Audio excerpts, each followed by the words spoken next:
Thank you very much, Louise. Hello, everyone, and welcome to OTF Quebec. Thank you so much for giving of your time to join us tonight. And it's great to see new people in the room. Welcome to all. It's my pleasure to tell you about the fabulous program that we've got scheduled for the winter and spring. This is our second session tonight for the winter program, and sorry, give me 1 second here. I will increase my volume. I hope you can hear me okay. I'm absolutely delighted at the variety and number of webinars that we've got scheduled for the winter and spring program.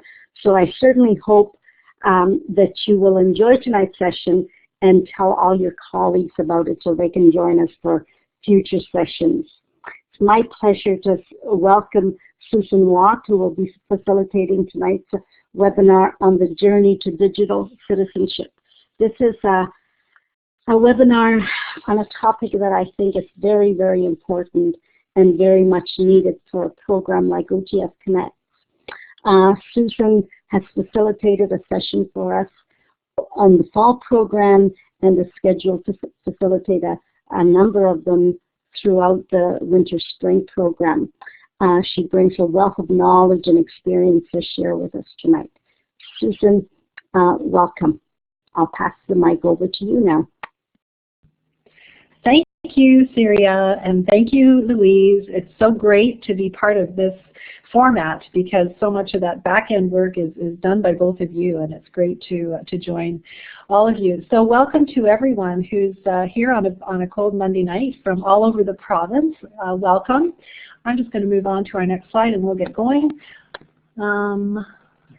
Here we are. So here's our title slide. So I just want to give you a little bit of an overview of what we're going to do this evening before we actually do our welcome and introductions. So I won't read this, but I just wanted to let you know sort of the direction that we're going to take. We're going to have some discussion. We're going to look at lots of examples of the kinds of things that we can do in our classrooms, as well as frame those examples in a big picture of how classrooms in 2015 look different than classrooms of the past. And we're going to finish up with some talk about what our digital footprint is and how all of this is contributing to it and how that helps to move our students from being consumers to being good citizens to being leaders. So that's our agenda. And I've got a little timer here beside me, so we'll try very hard to keep to a good timeline that will allow us to get to the end.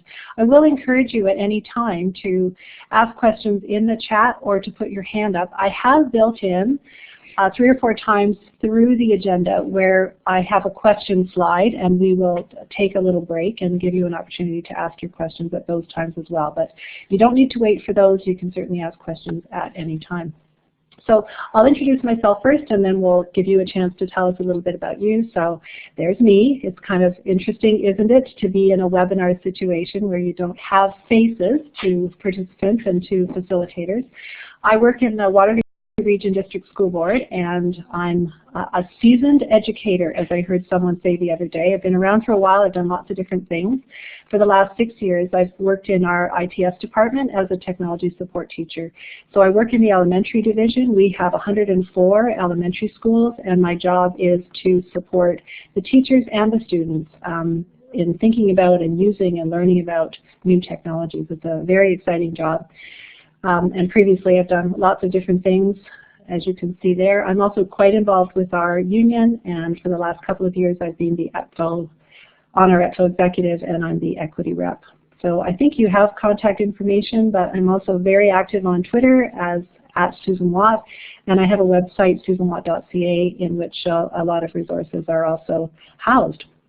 So there's a little bit about me. So on this page, what I'd like you to do is to, in the various areas of the page, introduce yourself. So if you'd like to use the text tool and add a little box with your name and a little bit about possibly, I mean, I know we saw on a map, but I'd love to know what area of the province you're in, what board, what your teaching assignment is. So I'll give you a minute to do that and play with that text tool. So if you joined us after the practice, the tool's down the left-hand side of the screen. It's the fourth one down. And if you click on there, you can add a text box with your information in the area.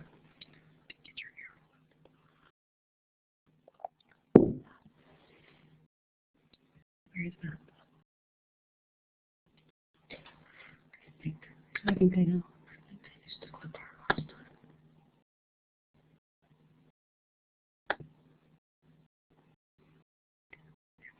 Set it down. Okay.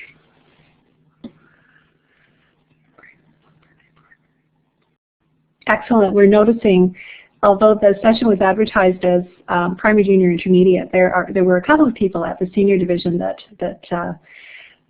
registered, and we're happy to welcome you. I think it's a conversation that applies to all of us, and I'm quite sure you'll find that a lot of what we talk about tonight is applicable to all the different areas.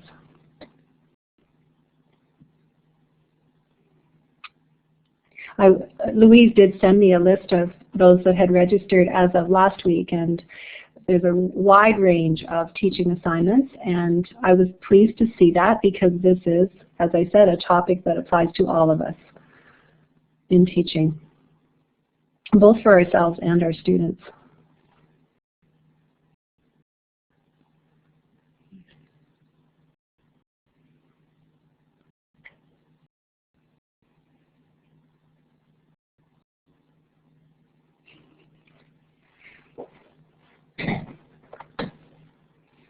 Okay, I'm going to leave it for another, let's say another minute.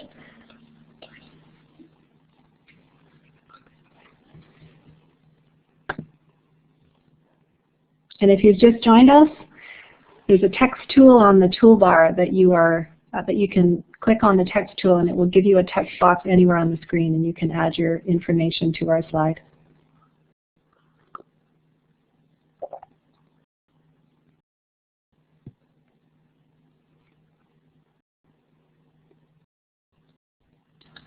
Louise is very fast with her chat box, so she has already shared links to my Twitter page and my website. Thank you, Louise. Okay, 10 seconds and we'll move on.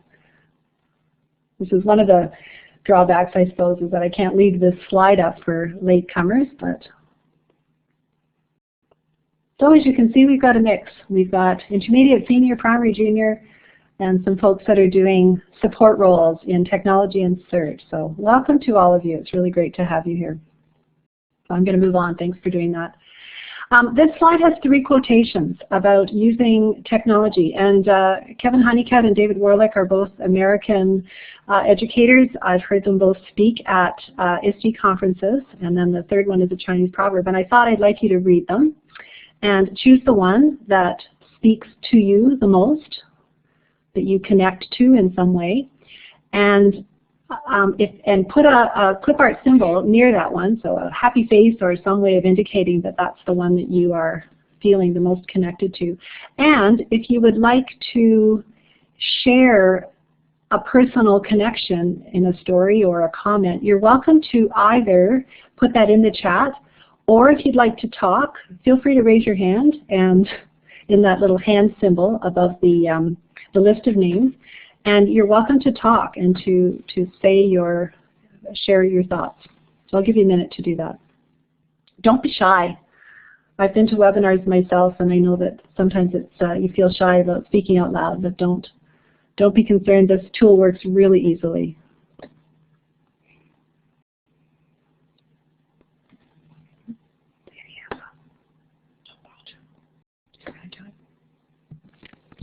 I'll just jump on and give another refresher. The tool strip on the left-hand side of your whiteboard space, the very bottom tool, is your clip art tool. And when you click on that, you're going to get a pop-up window. And then click on the Common Symbols tab.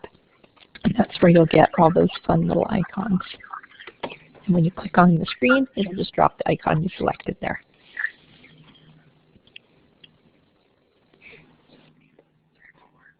Mm-hmm. Interesting. Yeah.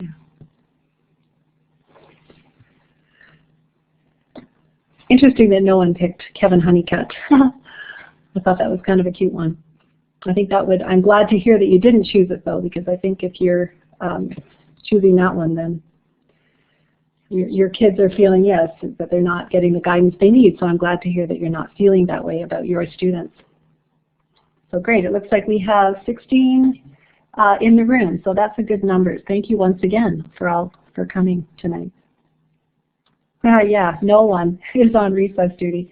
And I did hear Kevin speak when he gave that quotation, and his feeling was that, and I think most of us would understand this, that a lot of our students have had digital technologies and have been using them without guidance. And in many cases it was, parents buying iPads, buying phones, and not having really a clue what their kids are doing on social media. And often in cases at schools, neither were teachers. So that was really his feeling, that we have to join in and learn what our students are doing.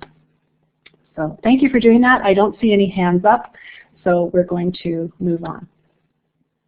So I just want to start with a little bit of a definition of digital citizenship. And I know that you probably have all done some reading and thinking about this concept. It's such an important one in education. To be honest, 6 years ago when I started this job and I would go out in the field and talk to people about it, it was a term that people were not familiar with, and I was often the first person that had ever used the phrase and brought this idea. It's not the case anymore. I think most places that I travel, students and teachers have heard the term. And I think it's, at this point, digital citizenship is just a core aspect of citizenship. We are all members of digital communities nowadays, and so it's something that matters to everybody. Digital citizenship is about how we use digital technologies and social media on those technologies, and doing it in a way that demonstrates that we understand what we're doing, that we're doing it responsibly, ethically, creatively, and safely. I feel very strongly that digital citizenship is a learning process, and that it has different things that you can do at different stages and ages of development. And we'll hear more about that throughout the presentation tonight. It's not a one-off, it's not a lesson, it's not a checkbox, it's an ongoing process.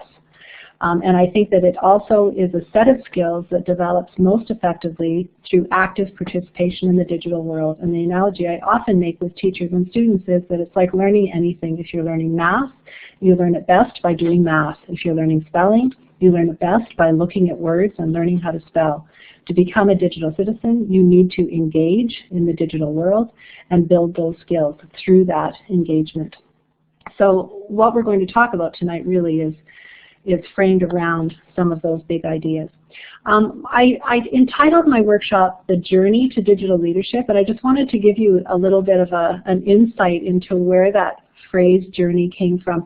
I did a little traveling this fall. I took a little time off work because my mom and I were invited to a family wedding in Scotland, and I decided it was an event I wanted to go to, and it was a conversation we had on the plane, and I was just comparing learning to traveling, and how, when you travel, you have a destination, but so much work goes into the planning and the preparations for that trip, and you think you know what you're going to be experiencing, but when you get there, you realize that there's so many more experiences that you're going to have, and so many little side trips and so many adventures that you take.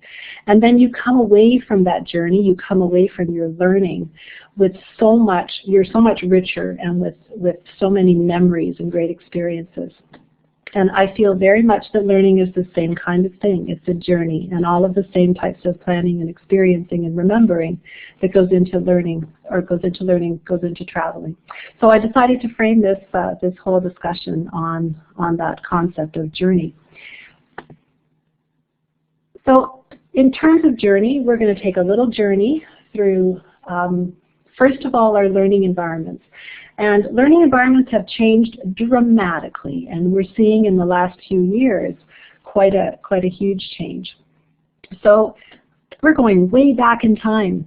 So this is a classroom from, let's say, 100 years ago, 150 years ago in Canada. One of the schools that Trish and I taught at not too long ago has a preserved, they call it the Victorian classroom, on the second floor of Sotheby Public School, which is one of the oldest schools in Canada, had the very first kindergarten classroom in the province, I believe.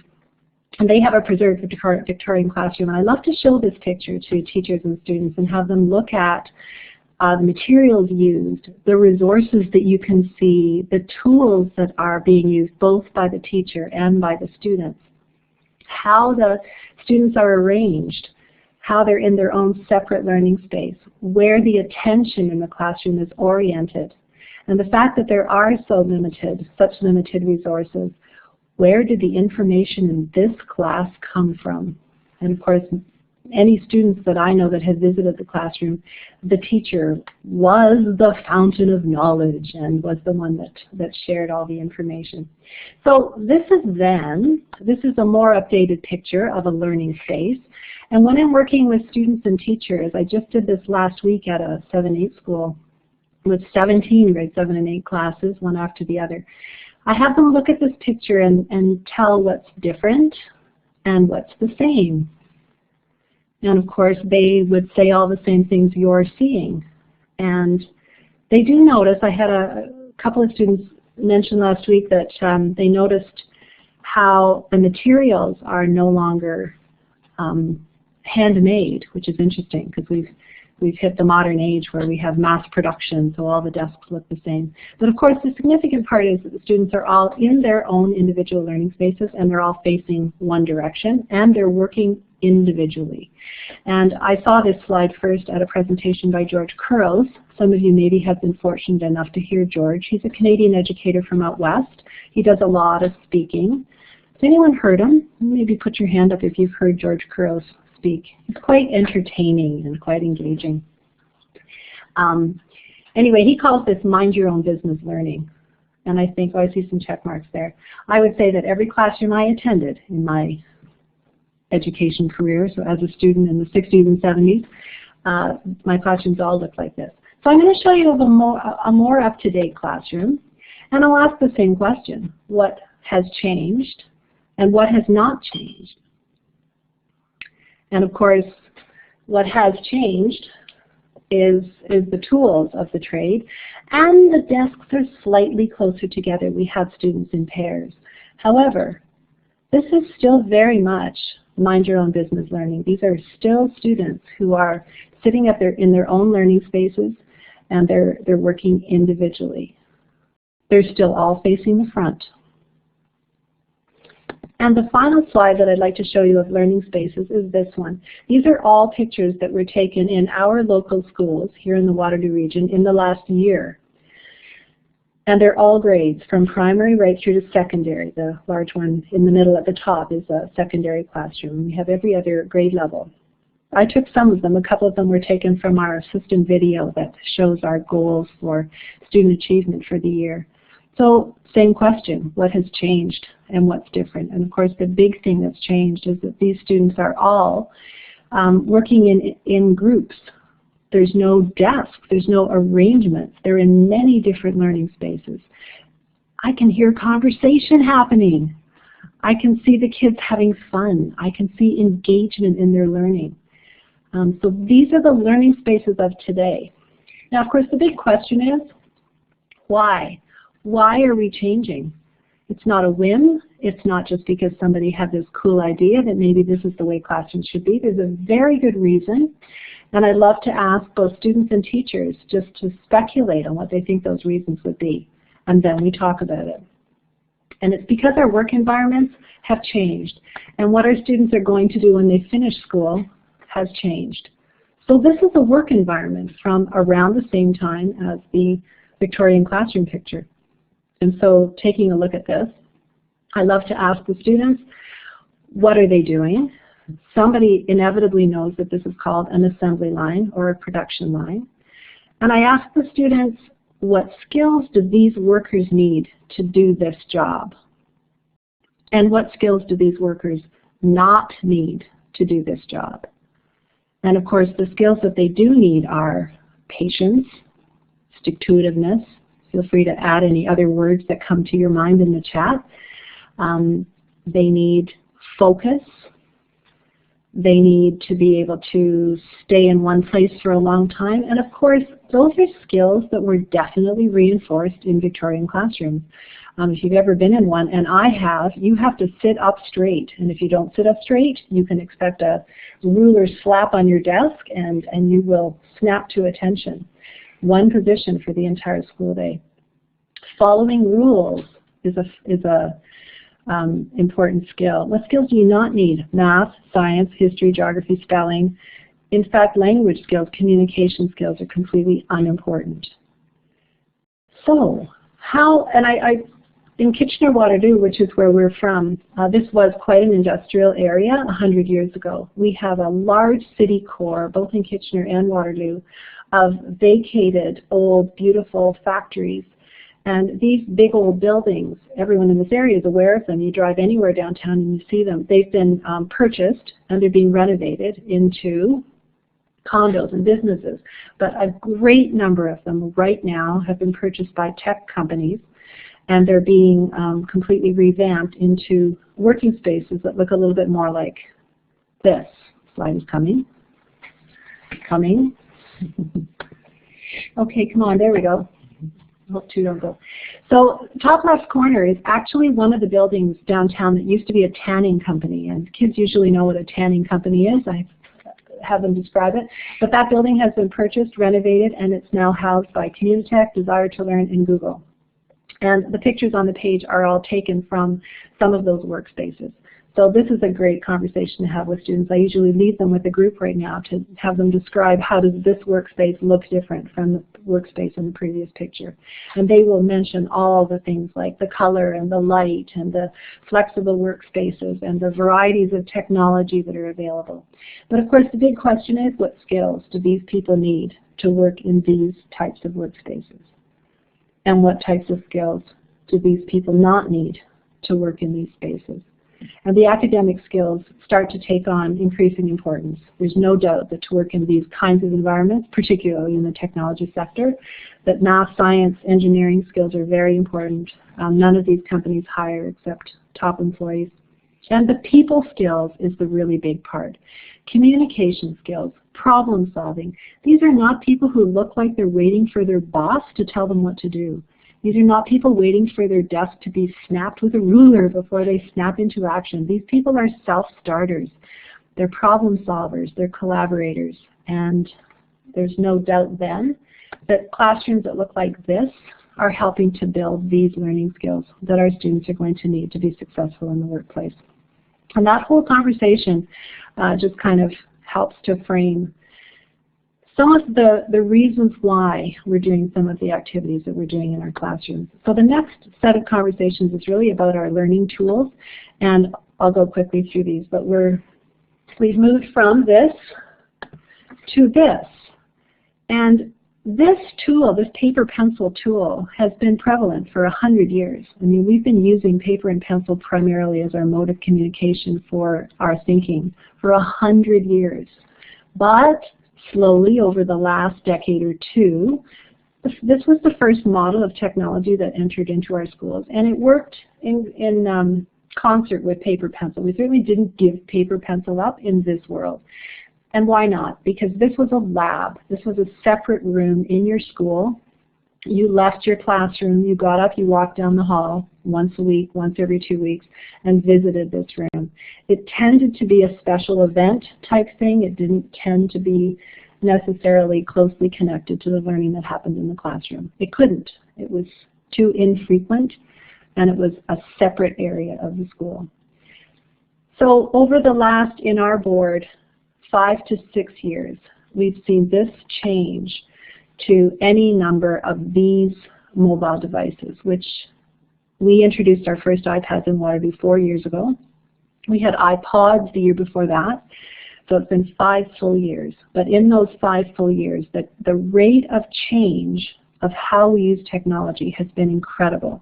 And I'm assuming that it's been the same in many of your boards as well. We've gone, I thought Trish was here, so she started reading the questions in the chat. So if you hear Trish answering, she's probably my voice. We're talking about cursive writing. That's a great little debate to have. Anyway, we've moved to mobile devices. We're moving to them in our homes as well. I asked students and teachers how many of you no longer have a desktop computer in your home. And every time I ask that question, the number of people who've given up desktop computers is increasing. And in fact, in the school that I was in last week, where I taught all the grade 7, 8 classes, it's in a fairly high area socioeconomically. I mean, not wealthy, but certainly middle to upper middle class. And many of their homes have more devices than people. So it's not just a one-to-one, it's even more than that. So there's a cursive writing debate. Here it goes. So our tools are changing. And it's not only the tools that are changing, but because we're using mobile devices, it's causing quite a shift in how we do things. So let's talk about some of the changes in how we do things. So I've got 2 or 3 of these cute little cartoons that present classrooms of 2015, maybe. So this is a slide I've shared before. The Ministry of Education has EduGains is an area of the ministry site, and it talks about 21st century learning and what 21st century learning looks like. And I'd like you just to read it, and let's maybe highlight or underline a word or a phrase on this page that you think is particularly significant in terms of describing 21st century learning and some of the things that are changing. Thank you, Louise, for sharing that link.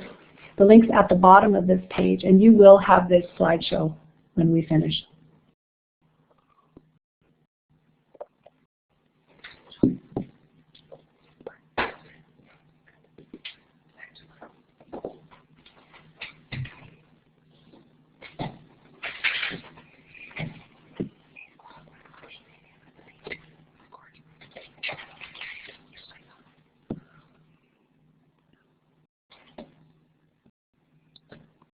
And just while you're doing that, the link at the bottom takes you to much more than is just on this page. I just really like this definition to frame our conversation.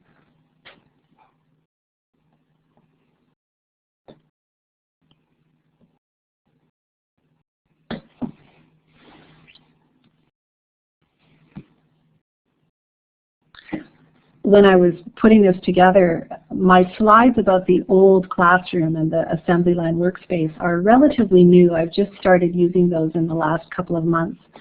And since using those slides and reading this slide, I wonder what the definition of 19th century learning in Ontario would have been and how it would have changed. I'm not sure there is one, but I'd love to compare.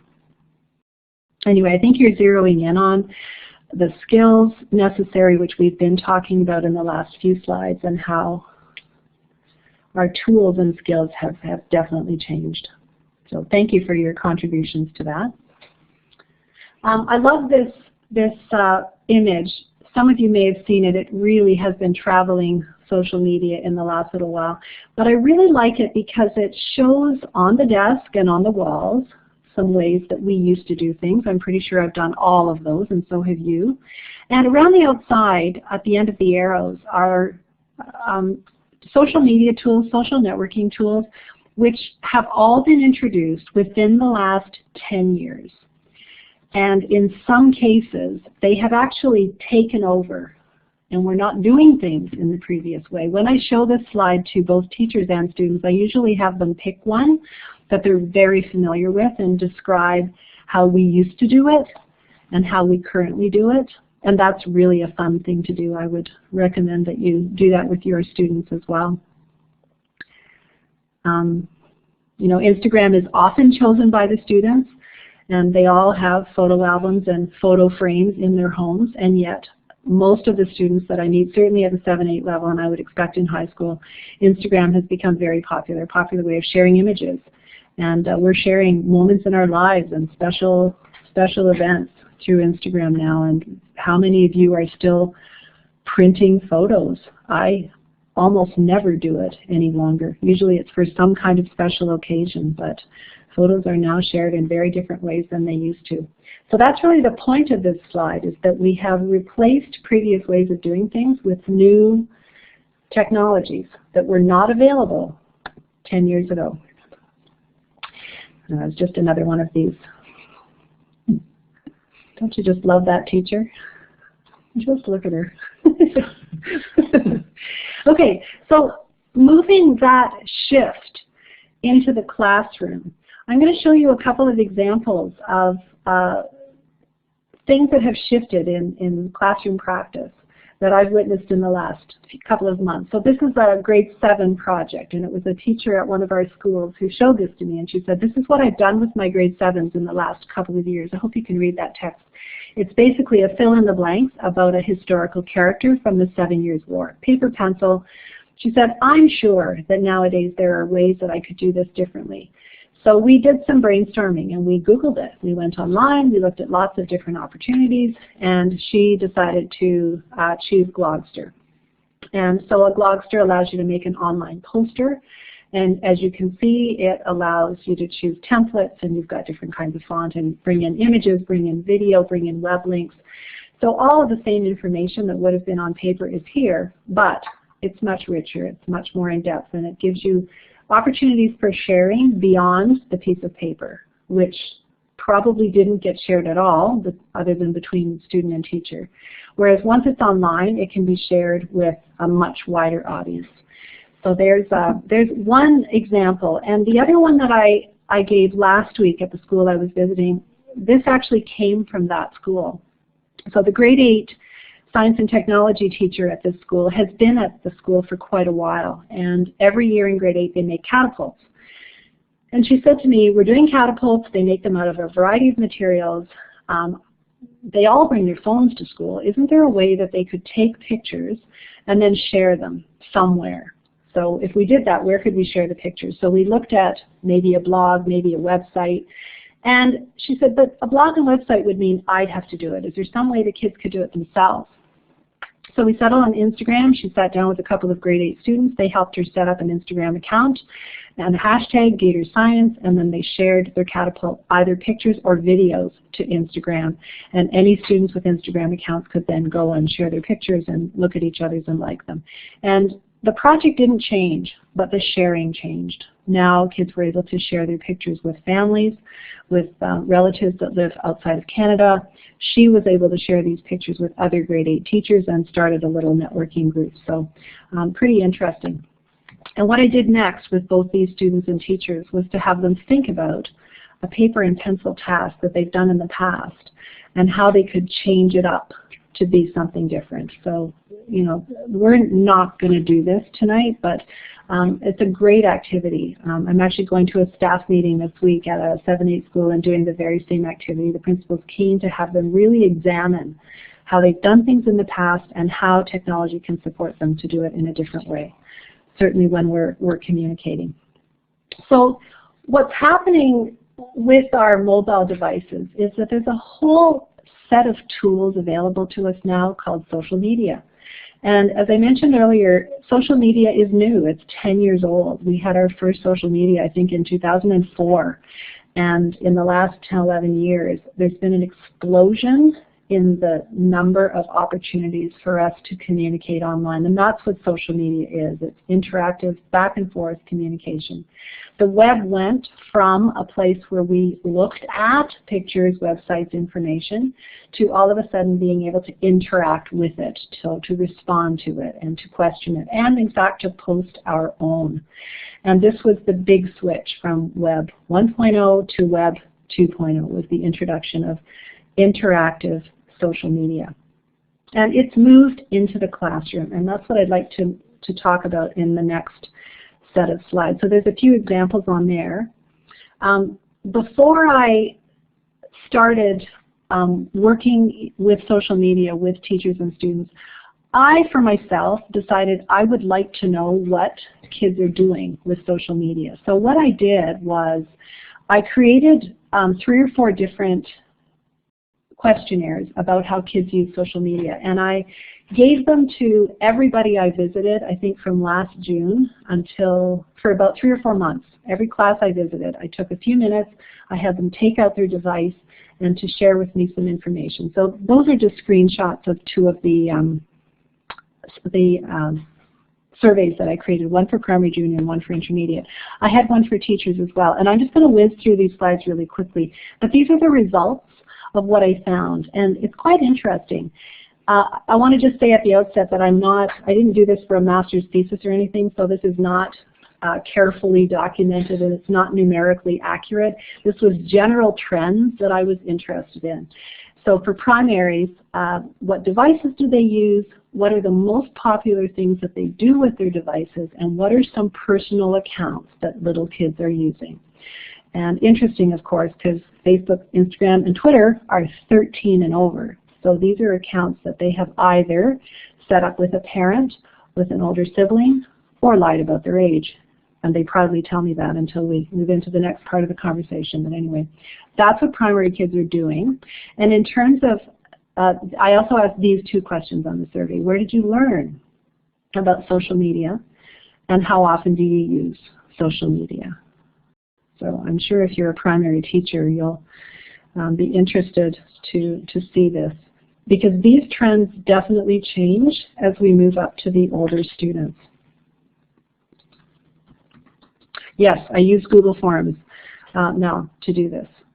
And Google Forms are lovely because I just provided a QR code on a screen when I was visiting a classroom, and then usually I travel with some iPads, and I would either pass out the iPads or the students, if they have devices of their own, because I do visit classes that have student devices invited in, or sometimes they would have some iPads. And of course the survey only took about 2 minutes, so they could do it and then pass it to the next student, and it could be happening while I was talking. Yes, they're a really great way to get information. So here's the junior, what devices and what they're using, and you can see that the list of personal accounts has expanded. Minecraft, wow, is big right now. It probably is in your part of the world as well. It's huge. Our kids are very excited about Minecraft, and it's starting to make its way into classrooms as well. But you can also see that they're starting to do more chatting. So as the students get older, the communication aspect of using social media becomes bigger and bigger. Once again, this is a interesting trend about how they learn about social media. A lot of them are, vast majority at all ages, are learning it on their own or from friends. Junior students are using them more often. For many of them, it's a daily occurrence. You know, in my day, it was how much TV are you watching? Now it's how much social media are you engaging in? And here's the intermediate students. Most intermediate kids have phones. And it's the connected feature that becomes really paramount. This is how they stay in touch. This is their social circle. This is their hanging out at the mall that I used to do. This is what they do with their phones. They also are very proud to tell you that this is how they keep themselves organized. So their calendars are in here, their to-do lists are in here, their family connections are in here, and a whole new list of popular social media tools that, you know, you may not be familiar with all these. I certainly wasn't, and found I've got some things to share with you that will help you learn a little bit about them. And of course, intermediate students, where did you learn about it? And how often are you using it? It becomes more and more, and almost, I mean, there weren't, it says never 0%. There were 1 or 2 students that I met that aren't using social media, but it's quite rare. And teacher experiences. This is interesting too, because most teachers are using social media on their own. I mean, Pinterest is huge, Facebook, Twitter. I don't meet too many teachers that are doing nothing, but I do meet some. And in terms of using them with students, there's some of the most popular examples. So I thought you might find it interesting to do this for yourself. So this is my survey, and I'm sure Louise will be right on this and copying and pasting that into the chat. This is a survey for teachers that I've created, and it's a new one that I've created just for us. So if you want to click on that link in the chat, it's going to take you to a survey that looks just like the mini screen capture that's right there. And then the shortened URL over at the right-hand side of the page, results, the goo.gl. Once you have completed the survey, that is going to take you to the spreadsheet that collates the results. So if you, and I'll just talk while you're doing it because I'm sure that's not going to disturb you. If you haven't used Google Forms before, they're set up through your Google Apps account, Google Apps for Education, or your Google account. And once you've created a form, it's an automatic feature of Google Forms is that the results will automatically go into a spreadsheet. I'm just going to actually myself look at the spreadsheet and see how it's going. So I'm going to leave you for a second to do that.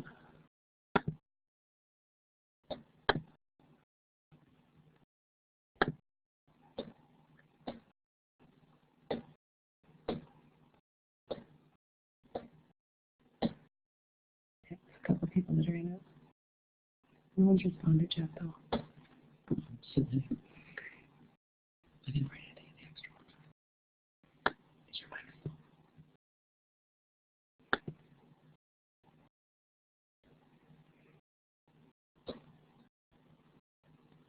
It's lagged. I don't see anything. Can you keep your eye on the Google Doc? I think it will end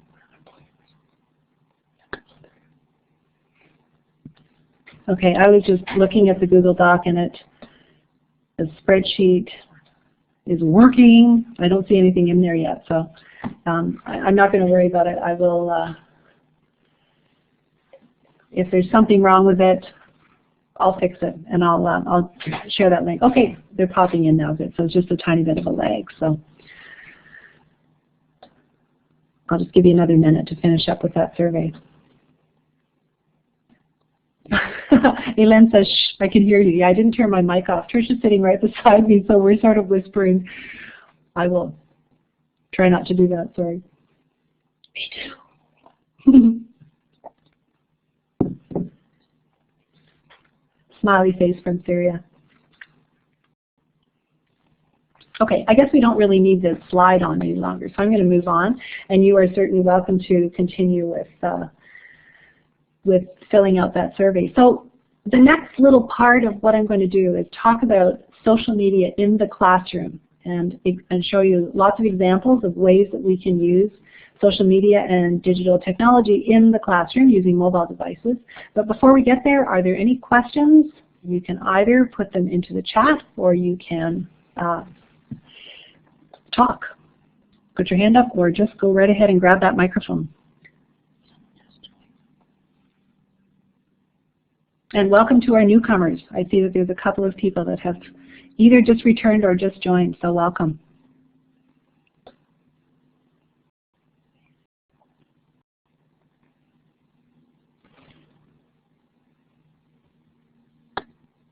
Okay, I don't see any hands up and I don't see any questions in the chat, so I'm just going to move ahead, but feel free to ask questions at any time.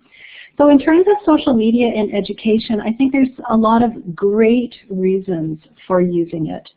And it certainly means that we have to learn about it and understand how it's shared and who our audience is. But once we have a firm understanding of the social media tools that we're using, I think there are enormous advantages to using it. And it widens our classroom. It brings us the ability to connect with people all over the world and bring new voices and new experiences into our classrooms. It allows our students to have a new authentic audience that's also beyond their usual audience of peers and other teachers and perhaps the classroom down the hallway.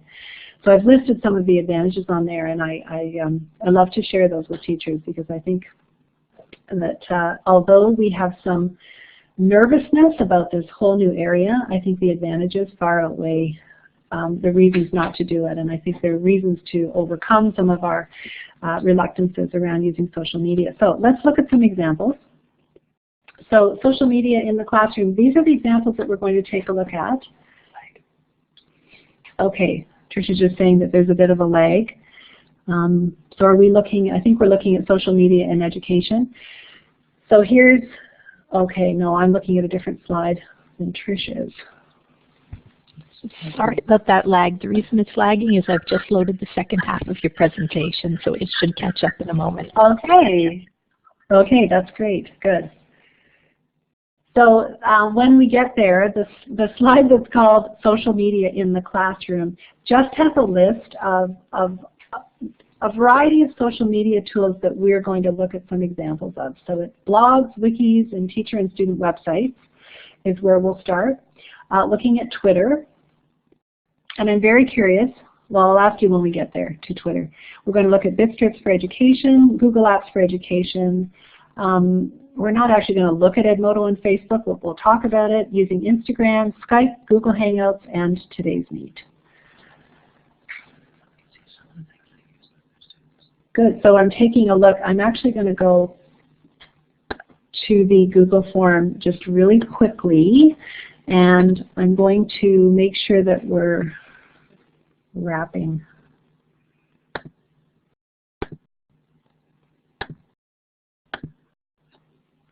Okay, I think that looks a little bit better on the Google form. Okay, it looks like the lag is finished. Awesome. So I'm going to move on to slide 44. So I'm going to start by looking at blogs. So for each of these tools, I'm going to ask you to raise your hand is probably the best way to do it if you have used blogging with students. So go ahead and raise your hand if you have, or you're in the past, used blogging with students. And the blogs that I'm going to show you on these pictures are either educator blogs, which this one is. So this is a this is a junior teacher in Cambridge, Keith Little, who blogs himself. So this is not a blog that his students are participating in. I can see that there's some bloggers in our crowd, good. But he takes a lot of pictures of his students and posts. His target audience is parents and other educators. And he does a great job of sharing wonderful stories. And I would say he probably posts about once a week. And he shares his blog posts through other social media. So he'll share them through Twitter and other places. This is a grade 1 teacher blog. So this is again, this is a teacher who is doing the blogging. She's actually on maternity leave this year, but she does a great job of once again taking pictures and sharing what's going on in her classroom. And her target audience is also parents and other grade 1 teachers. So the students are not the ones doing the writing.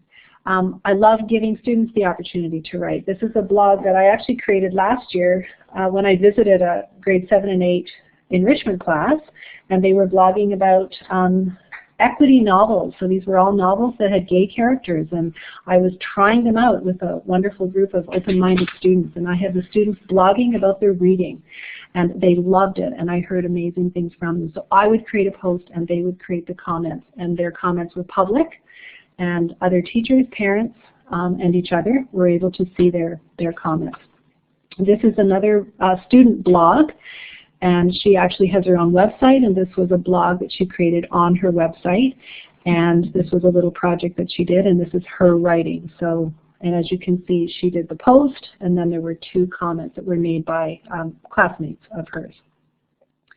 Wikis are another type of online website with the potential for collaboration. And this is Kim Gill. Some of you maybe have met Kim Gill or heard Kim Gill speak. She's one of our local teachers, and she does amazing work with her developmentally challenged grade 4, 5, 6 class. And she runs a wiki, and this is a wiki that shares the adventures of her class mascot who travels around the world, and the classes that Gill visits take pictures and share what's going on. And it's so this is a collaborative, interactive website called a wiki. Classroom websites are also a great way for teachers and students. And this is Trish's classroom website, I think from last year. And she used a web tool called Weebly. Anybody used Weebly? Very easy, free online website creator. So it makes a very nice teacher website. So I see some check marks. Awesome. I'm glad to see that you've used it. It's the kind of thing you can Google it and you can explore it, and it pretty much is user-friendly, and it will walk you through how to make your own website. And last year, Trish, through her teacher account, had her students each create their own websites. And on their own websites, they were able to share creative content that they had made using other online sources. So it becomes an e-portfolio. It becomes a place to gather all of this creative content that students have made. Pretty exciting. Twitter is big in education, I would say, over the last 4 or 5 years. How many of you have a Twitter account and are using Twitter, either personally or professionally or both? We've got a few tweeters in the crowd. Awesome. Follow me and I'll follow you back and we'll start connecting on Twitter. Twitter has become a tool that's used in a lot of different ways by educators. So a lot of teachers are finding that Twitter is their professional development. That was my engagement in it at the beginning. It was the place that I went to learn about cool stuff happening in education around technology.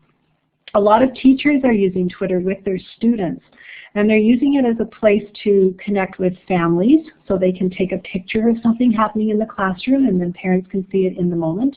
They're using it to connect with other classes of the same grade level and sharing what's going on and perhaps collaborating on different kinds of projects or ideas.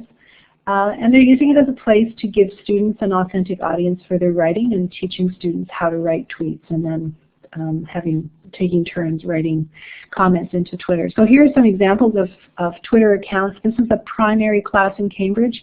These are grade 1s, and they had chicks, and they were creating creative structures for their chicks. And you can read that post. It's pretty cute, but how neat would that be to be a grade 1 parent seeing that is going on in your classroom? What did you do at school today, Susan?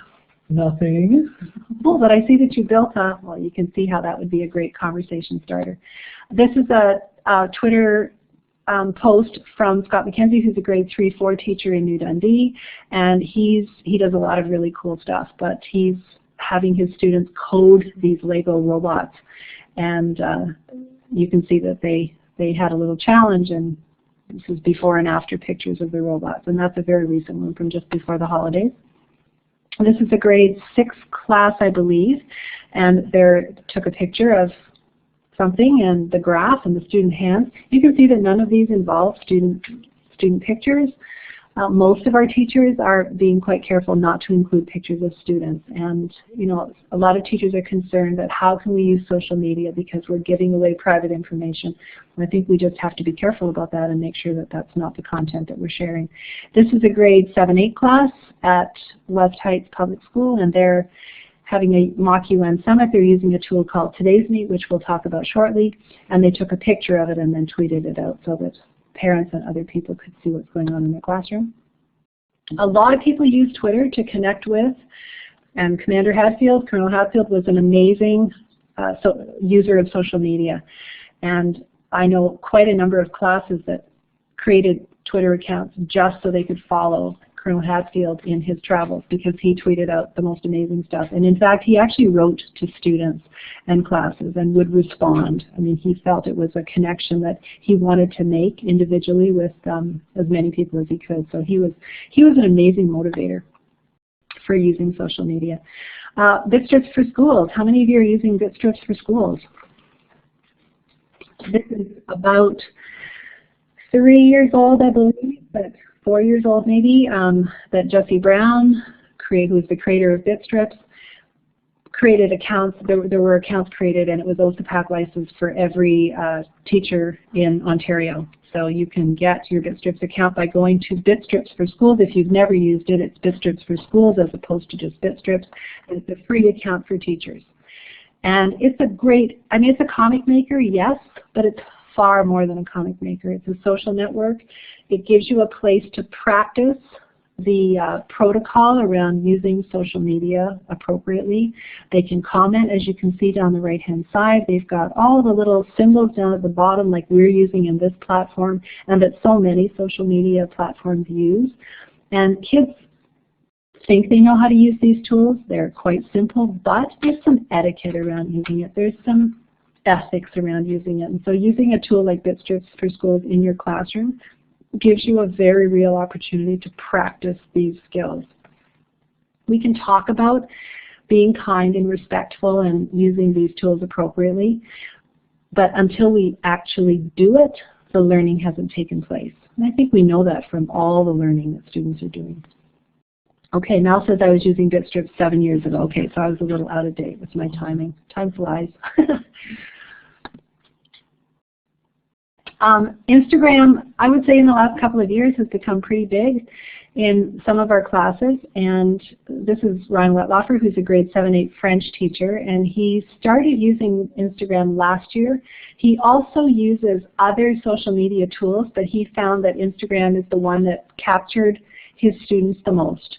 And so his 7-8s have their own Instagram accounts, and he posts his homework board, he posts his links, he posts anchor charts, he posts, as you can see, a variety of different things, and he uses this as a learning tool, and the students can never say, Mr. Wetlaufer, I didn't have that at home last night. Well, you did, because it was on Instagram, and you just had to go and find it. So,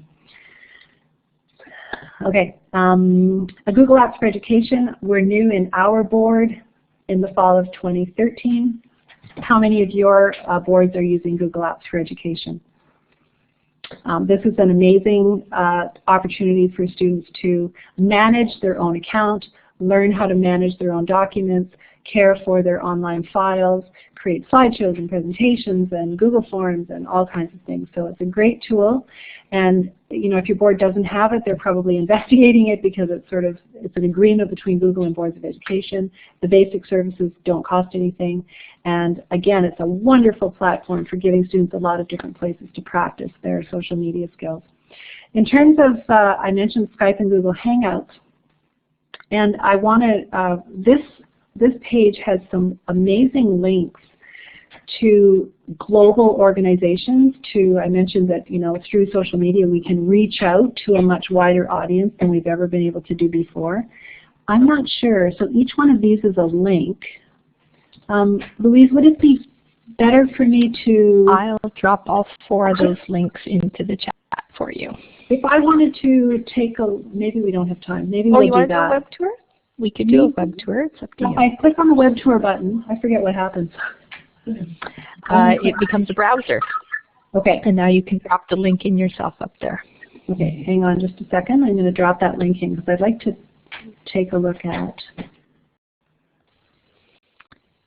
Susan drops it in. If you don't see the website show up where the slides are, within we'll give it 5-10 seconds, somewhere in there, we'll also make sure the link is in the chat, and you can click on it there, and it'll open up a new browser window for you. It's live on here. Oh, sorry. No, that's not where I want to go. Okay, forget that. You know what? I'm not going to do that because the links are there, and I'm going to talk to them, and you'll have the links. So these are all organizations. Click there. Okay, these are all organizations that allow you from your classroom to expand beyond. Global Read Aloud is amazing. It's a person called Pernille Rip who selects, with a team now I think, a novel, and you can choose to use that novel in your classroom as a read aloud, but instead of just reading it with your own students, you're able to connect with other classes around the world that are reading the same novel and discuss it with them and share work with each other. Trish did that. She's done it a couple of times, and it's just an amazing opportunity to sort of enrich the experience of a read aloud in your classroom. Quad blogging is similar in that you're blogging, so you're posting a question and students are commenting, but instead of blogging just with your own class, you join a group and you are given 3 classes around the world to blog with. So once again, a very enriched experience. Mystery Skype, anybody ever done Mystery Skype? These are fun. A Mystery Skype is 2 classes will get together, but they don't know where they're from. So each other, they don't know where in the world their class is. And so through a Skype with the other class that the teachers organize, the students question, and then they answer each other's questions, and through their questioning, try to solve where the other class is in the world. So much fun. Often it's just a one-time, but in many cases that I've heard about, it develops a relationship between the 2 classes. Invite an Author is a Scholastic website, and it has a long list of authors who have agreed to be authors that will Skype into your classroom and connect with you. So you can just connect with them and they, read a book by somebody and then have the author come and visit your classroom, except that it's not in person, it's through social media. So some awesome opportunities. Skype didn't work in our boards for a while, but it's working now, and people are also using Google Hangouts to do the same kind of thing and to have group meetings. I know a teacher, Scott McKenzie actually was one of the teachers that had a Twitter screenshot on one of our previous slides, and he's working with a class from Korea and a class from Mexico right now, and they regularly have Google Hangouts with the 3 classes. Could he have done that 5 years ago? No, that took mobile devices in the classroom, and he's giving students a very real way to use them to do something extremely meaningful and not possible. Today's Meet is a great tool.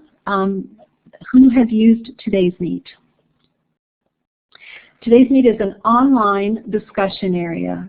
It's actually a back channel chat. First time I used it was to carry on a conversation while a presenter was actually presenting. And it's I see quite a few of you have used Today's Meet. So when you go to todaysmeet.com, the first window looks like the top screenshot there, except it doesn't say what's your name anymore. I should have changed that. It now says nickname. And then once you've signed in, and that's all you have to do, you just type in your name. Then in the bottom one, you share a message in the blue box, and then you hit the word say, and then they all pop into a chat area. So we're just going to quickly do this. So I have created a Today's Meet. If you go to, in a browser, todaysmeet.com/OTF1, there's also I always, with students, provide a QR code, and if you have a mobile device and want to give that a whirl, you can scan that QR code and it will take you to the very same page. And the question that I've asked in the Today's Meet is, in your opinion, what is the greatest benefit of using social media with students? So definitely for those of you that have not used Today's Meet before, this is a great start. And if you have, then you know how nice and easy it is. And you'll notice that once you've done it, once you're into the chat, you can see everybody else's. Like all blogs and discussion areas online, it's in reverse chronological order, so the newest post will always come at the top of the list. It's a great thing to do with students. Anytime you need to give students a voice, anytime you'd like to hear individual opinions from students, anytime you would like to give students an opportunity to voice their thoughts on what's happening in a read aloud, what's happening in their math class, what problem-solving strategy did they like. And if you have some favorite ways to use Today's Meet, you can either pop them into the Today's Meet by saying my favorite way to use Today's Meet is, or you can put it in our chat right now as well. Thank you. I see them popping in there. Awesome. It is one of my favorite tools. I've used it with every grade of students and with every group of teachers. And it's a great thing to do on any type of device. So it can be a computer, it can be a laptop, it can be a Chromebook, it can be a phone, it can be an iPad. You can display it on a big screen, on a smartboard. Students can ask questions anonymously using a nickname. Yes, they can. That brings me to another comment about anonymity. I am not a fan of anonymity. I believe very strongly that using social media, we should name ourselves. And I understand what Amanda's saying about sometimes we're reluctant to ask questions. So I think we need to be very careful so that we don't give kids permission to be anonymous. I think we want to own our comments. First names, it doesn't have to be your full. I don't think it should be your full name. Good. So I'll leave that there, and you can continue to keep that window open and add to it at any time if you would like to. I just wanted to mention this amazing campaign that we had, and 30 Days of Think is also a link on this page. So I work on a committee, a social media committee locally, and the purpose of the committee is to promote positive uses of social media. And so we created the Think poster, which is on the left, which you've probably seen because it has circulated widely. And then we did a Think campaign last November, and then this November we ran a 30 Days of Think campaign, and every week we had a different set of activities to promote the positive use of social media. And this website has all of those ideas, and it has this poster. So if you're looking for ways to get engaged with using devices in your classroom and giving students authentic purpose for using social media tools, there's some really great ideas on here. Some of the ones I've talked about already, but there's many more that are on there as well. So it's a really great campaign, and we gave away prizes. We introduced many new people to social media through this campaign this year. So I'm just curious about your feelings about this. Using social media, using devices at school, we have a lot of schools in our area who are starting to invite students to bring their own devices to school, and some of them are bringing iPods, some are bringing phones. There are a few that are bringing tablets. So I'm curious to see how it's going for you. And you can use check marks, you can use symbols. Are your students able to use personal devices? Do you have some BYOD, bring your own device guidelines? And how's it going? I'm just going to give you a minute. Grab the microphone, talk to us if you have a question, or put something into the chat if you would like about personal devices.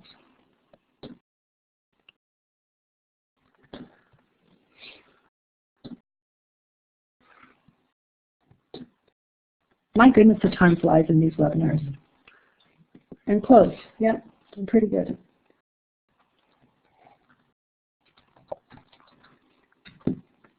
I'm glad to see, Hélène, that your students are respectful. I think that's a big part of the learning. And I think it's also really important that they have purpose. I think devices at school are generally not a problem if the students understand the purpose. And I'm going to move on to my next slide, if that's okay. And this really is about purpose. And I'll tell you a little story that goes with this slide. A school invited me in, and they wanted me to help them sit down and talk about a BYOD policy for their school.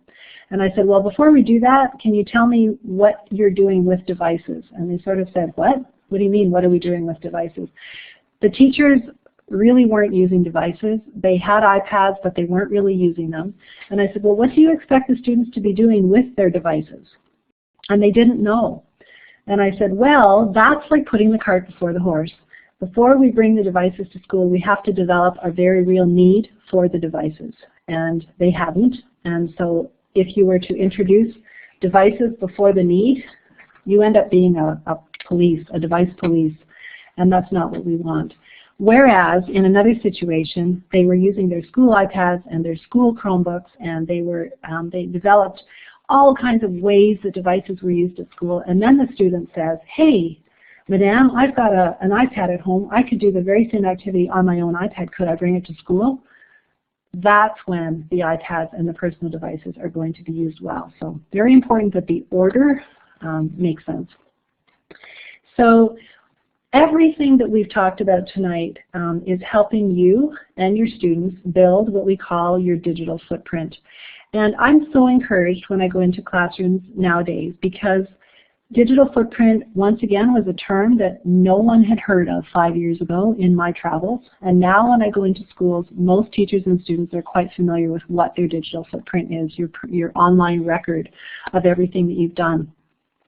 So nowadays what I do is I talk to students about why we should have a strong digital footprint and how do we build one. And this is a slide that I've used with many students when I'm talking to them, particularly older ones, about how to manage their digital footprint.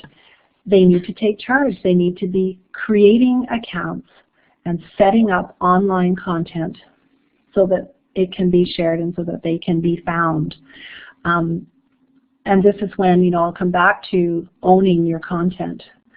You want to put your name on these accounts. You want to be Googleable. You want to be able to find that great blog. I met a grade 7 girl this year who has a cooking blog that's extraordinary. She and her mom love to cook. She's Slovenian, and they do ethnic recipes. They take pictures and they post the recipes and their comments and pictures, and her blog is beautiful, and she's 12. I met a 13-year-old boy a couple weeks ago who started a hockey blog just because he likes hockey. But it turns out that his coach and his teammates really enjoyed his blog, and so now he's blogging on behalf of the team and taking pictures of different things that happen through the course of their team. So pretty wonderful. Kids who love to create content, create it, but find a place to post it. Have somebody help you set up an Instagram account if you're not 13, or create a Bitstrips account outside of school and create content. Building a website through your Google Apps for Education account, you can create your own blog. The blogger for Google is the blog platform for Google is called Blogger, and there's something called Google Sites, and you can create them right in your own account.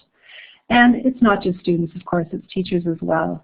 I think all of these are available to us as teachers, and we want to be modeling what it's like to be caring for and building a positive digital profile. And I think the most important thing is at the bottom of this page, to really learn about and manage your personal profiles in all your social media accounts.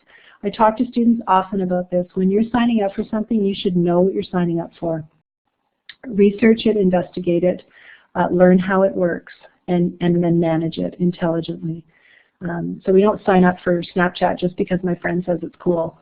We sign up for Snapchat because we've researched it, we understand how it works, and we know it's going to meet one of our own needs, personally or professionally. And we really want to create a digital profile that is aligned with who we are and what we believe in. So your digital profile, you need to be able to stand behind your words. So anytime you post anything, you will look at it the next day and go, yep, I said that and I'm proud of it, and that's okay. You don't have second thoughts and say, whoops, maybe not. So if you can't stand behind your words, they shouldn't be there in the first place. I've mentioned a couple of times tonight about audience. Many of these online tools are providing us with a wider audience than we've ever had before, and we have to be very mindful of who that audience is. So if your audience are your friends, that's a different type of communication style than if the audience is your family or the audience is your grandma. So who's your audience, and how does that affect your communication style and the type of content that you're posting? Pause before you post is a big one that we hear all the time. What I mean by understand the fine print is kind of what I said before, that when you're signing up for something, you know how there's that terms of service that nobody ever reads. Maybe we should read it. Maybe we should understand what we're saying. I often have teachers and students saying to me, well, I didn't think that that person would be able to see that picture that I posted. Well, if you don't know who's able to see the content that you're posting, then you've missed something along the way, and you need to go back a little bit and understand how it works. Protect yourself. Know who your friends are. Know who you're connecting with. Make sure that it's not some anonymous person or robotic account developer. Understand and protect yourself. Make sure that your digital you is aligned with your face-to-face you. There was a bit of a misunderstanding. I would say it's less now than it was a couple of years ago, but there were a lot of kids who thought that they could go online and do things that they really couldn't do in their real life. But it's not true. I mean, you're not anonymous, you're not invisible, you're very visible, you're very searchable, you're very findable, and you're accountable. So your digital you and your face-to-face you are the same person. We're not going to do this activity, but I just wanted to show you this slide because this is a conversation I'd like to have, particularly with older students who have started using social, collaborative, talk to my friends apps. And there's new ones all the time. And these are some of the favorites, Snapchat and Ask-a-Fam, Vine, and Instagram with kids. And I have them do a Google form and answer some questions about what would you do when you're in a difficult situation. And it's just a really great discussion starter, and I think we have to have these discussions because no one else is with students. This is a poster we developed in the Waterloo board. This is old. This is from 2009, I believe. But it's an interesting poster because we had quite a character development initiative a couple of years prior to this poster coming out. And what this poster did was align our digital citizenship qualities with character development qualities. And it's really about us being kind, respectful, socially responsible, et cetera, personal qualities in the digital world and how all of our online tools allow us to do this. So it's still a poster that I use and that I see in many schools because the message, although the tools have changed, the message is still really valid. This is a good conversation to have with students. Why does your digital footprint matter? And this is another one I sometimes have the students fill this in for me or discuss in table groups. But they will, I think they're pretty tuned in now to the reasons why their digital footprint makes a difference. It's going to affect them in the future, and they will give you a list that looks a little bit like this. These are all the people that in their future are going to care what kinds of things they've done online. And I sometimes ask the students to share with me their answers to this question. And there are some students who have Googled themselves. I would ask you the same question. Have you Googled yourself lately? What do you find? A lot of students, I mean, I will sometimes take a student in the class and Google them. I most often will Google myself when I'm with students because I want to be able to predict what the results are. But I like to show them what they find, and then I like to have them go and try out the Googling. But it's an interesting thing to do, and I think as teachers, if we're wanting our students to be building a positive digital profile, if we can model that we've done that, if we can Google ourselves in front of our students, and if we can find our blog or our website or our whatever, I think that speaks loudly to our students that it really does matter and that we're for truth Googling, yes, that's true. So to finish up, really, I want to talk about why I'm using this word leadership. You know, I explained my word journey in the beginning, but I've started using the term digital leaders a lot more lately, and part of it arose from the slides of the Victorian classroom and the assembly line, because I think in those days, to be a good citizen meant following the rules and doing what you were told and being mindful of your boss and waiting to see how I did, and that judgment was passed by someone else. And I mean, maybe in the beginning we want our students to be good digital citizens and do what they're told and follow the rules. But really, particularly as our students get older and as they have more experiences, I think we want more than that.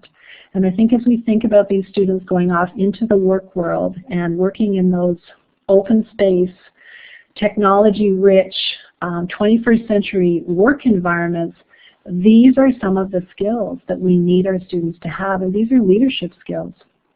And they can use them in grade 7, they can use them in grade 12, they can use them in their work.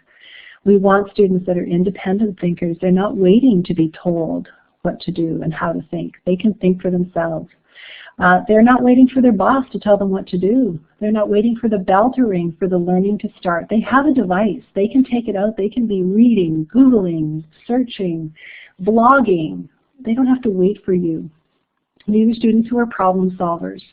That's such a focus in education now. It's not about learning algorithms anymore. It's about using those algorithms to solve real life problems. And our technology really helps us to do that. They're decision makers. They're self-regulating, and this is such an important word in the digital age and such an important quality of a citizen and a leader in the digital age. That you know when it's appropriate to use the device, when it's appropriate to put it away. One of the schools I've worked with, they had a ban your device week because the kids had not been demonstrating good self-regulation. And so they actually banned the devices for a week, which in my opinion was not a great idea because they had a lot of students who were quite dependent on their devices for homework boards. You know, they have many students who don't use journals anymore. Instead of journals, kids take their phone out, they walk up to the homework board and they take a picture and they have it there all the time. What happens when you take that tool away from the students? They're stuck. Anyway, self-regulation is something we have to teach and practice like everything else on this list. And they're autonomous, so they're looking after themselves. And ultimately, leaders set personal goals and high standards for themselves. So I think the activities that we choose are activities that are giving students opportunities to practice these skills and to develop them and to get better. How do we fit into all of this? And I put parent on there too because I think that You know, kids, I have been asked to speak to parents, and I say all the same things to parents. It's really important that we're in the game with our children, our students, and our children. We need to understand what they're doing. So that's what Do the Research is about. And I did that for myself. I did some quizzing. And if you're in one class, I think, you know, go ahead and use my forums, create your own, find out what they're doing.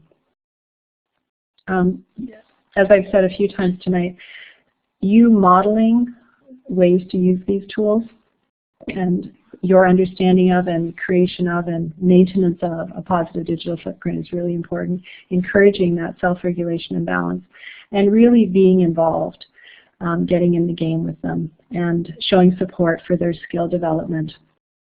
And hopefully, I mean, I started out this evening talking about how digital citizenship is not a one-time lesson.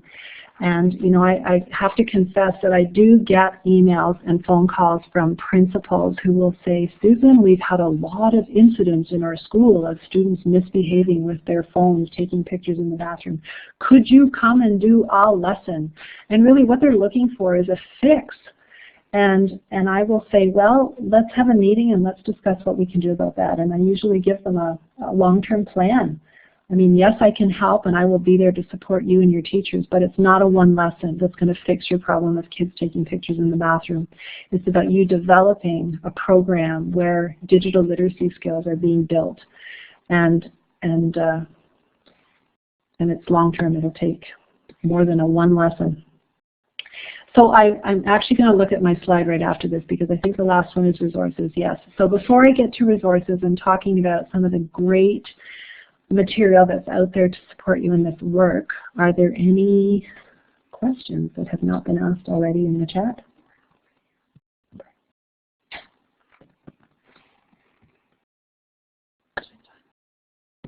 Yeah, that's pretty good timing, 8:51. We've got a few minutes to just talk about some of these resources. So first of all, I want to say that there are millions and millions and millions of web resources when it comes to digital citizenship. And if you Google digital citizenship, you will find that. I used to have a website actually called Digital Citizenship. You'll probably find it on my site. It's a little bit out of date, and the reason it's out of date is because there's so many new resources all the time. So what I have chosen to put on here are some of what I think are the richest resources. I will also say that a lot of resources that you'll find on digital citizenship are the drill and practice kind of lessons around learning about specific aspects of digital technology. So yes, and a lot of them are warnings and, you know, beware of spam. So what is spam lesson and how to avoid spam on your computer. You do find a fair number of those, and I think they have a role to play. I wouldn't be spending any class time using those resources. That would be the kind of stuff I might send home in a newsletter or in a set of links to parents if they're looking for something for students to do to practice. My favorite resources are any online tools that you're using with students, and some of the ones I showed you tonight. So some of these sites have those kinds of lessons that have the students learn about terminology around using online resources. Some of them also have suggestions of lessons that you can do using some of the tools we've talked about. OSAPAC, which is the software licensing that's part of Ministry of Education, they have a brand new digital citizenship resource. It was worked on over the summer this past year, and it was just released, I think, in November. And that's the third last link there. So I would certainly be checking that out. TALCO is the Library Association. They also have a brand new digital citizenship resource. And those are both sort of menus of, in different categories of digital literacy and digital citizenship, different types of lessons that you can use to target different areas of learning. So you can see that there's quite a lot of resources. The EXO resource, I'm sad to say, is still coming soon. I worked on this one in the spring of last year. And it's the same type of thing. It's got 7 areas of digital citizenship, and it's got lessons, very real, hands-on lessons at every grade level. So it's going to be amazing as well. So if you teach grade 2 and you want to teach media literacy, it's got several sample lessons that you can use to do that. So it's going to be a great resource as well. But you know, there's a never-ending dialogue going on out there. I hope I've inspired some of you maybe to sign up for Twitter, and if you do that, if you want to start following me, I regularly post articles about topics related to technology and education, and today I found a beautiful article about about building the skills of digital citizenship with kids of all ages, and it's really up to date. It's just a great article. So there's a very rich set of resources out there. And I hope that you'll find some of these useful. I think it's the Media Smarts at the top of this list that just put out a new set of licensing for Passport to the Internet, which is a set of games and lessons about using the Internet. So there's lots of good stuff out there. Anyway, it's a great topic. It's timely. It will continue to be timely. It's applicable no matter where you are in teaching and who you're working with and what your position is. And I am very pleased that all of you are engaged in it enough to be spending a Monday night talking about it. So thank you all for coming. I've appreciated your comments, and I hope you have found this to be beneficial. Oh, there's one more slide. No, it's bon voyage. There you go. There's my last slide.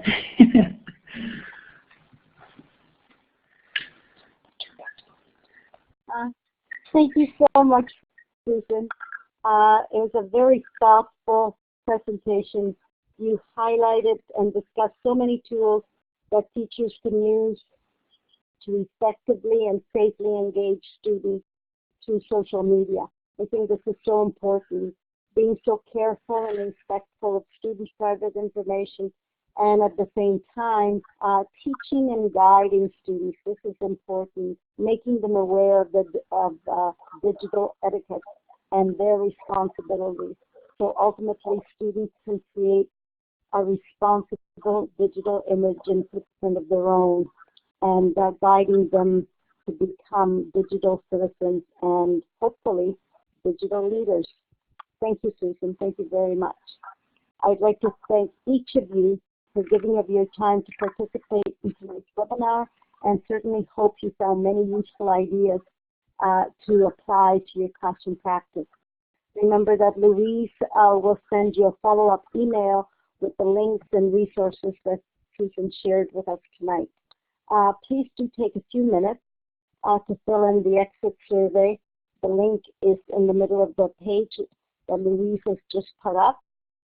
We do welcome your feedback and use your ideas to constantly improve our program and meet your learning needs. Please use the link at the bottom of the screen to check out upcoming sessions. I know Louise will put in another slide of sessions that will be happening in the rest of this week and next week.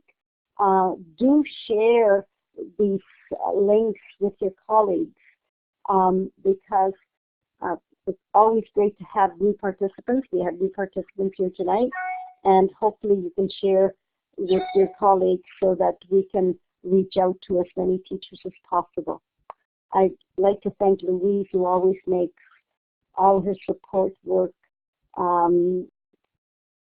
fabulous and helps all of these sessions work perfectly.